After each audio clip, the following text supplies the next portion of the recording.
as a fan of Aretha Franklin, I wanted to know who the artist that she dug. And so she mentioned Mahalia Jackson, Clara Ward, who gospel singers that she held in high regard, Sarah Vaughan and Tone. But male artist is the one that she really held high regard. Her sister used to date Marvin Gaye, and she held him in high regard, obviously. She thought a lot of Stevie Wonder's songwriting ability. Everybody knows the man that she dug the most as an artist was Sam Cooke. She said that's everybody was aspiring to be Sam. She held him in the highest of regard. Barry White got a lot of love for her too, as well as an artist. She was very opinionated about artists. Let it be known how she felt. She had respect for Shaka Khan too. If you were soulful and you could sing, she held Otis Redding in high regard. She liked the Four Tops a lot. I always like to find out artists and who they respect for his talent, because there's a big difference when people be acting like they fawning over people and say, yeah, you're great, you're good, you're good. But when you can hear it in their music, you can tell. Now, the obvious thing with Aretha and Sam Cooke is because they both from the gospel, and then they went over towards the secular.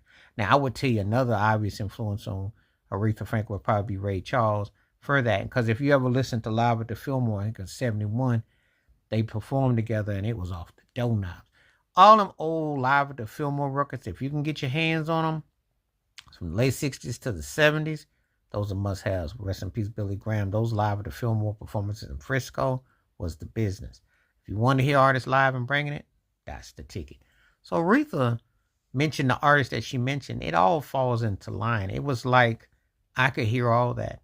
The times when I listen to an artist musically and they talk about the influences, and you want to be able to trace it. You want to be able to say, yeah, I can hear that definitively. That is definitely part of it right there. So there was no doubts and nothing about it to deny it. So it was very obvious to the ear with that. Obviously with Clara Ward, and when you hear Mahalia Jackson, because Mahalia Jackson is one of the greatest vocalist gospel artists ever, period. So to hear all that come into fruition, that was not a surprise at all to hear that. So anyway, it's something that I like to look up. Who influenced who, whose styles, whose patterns, whose runs, whose trajectories, just things that you can just put into perspective and think, yeah, I can so hear that. That sounds just like them. That's everything that they are, just like that in perspective. So I like that immensely. I think that that is, where it's at, and that artistry is everything.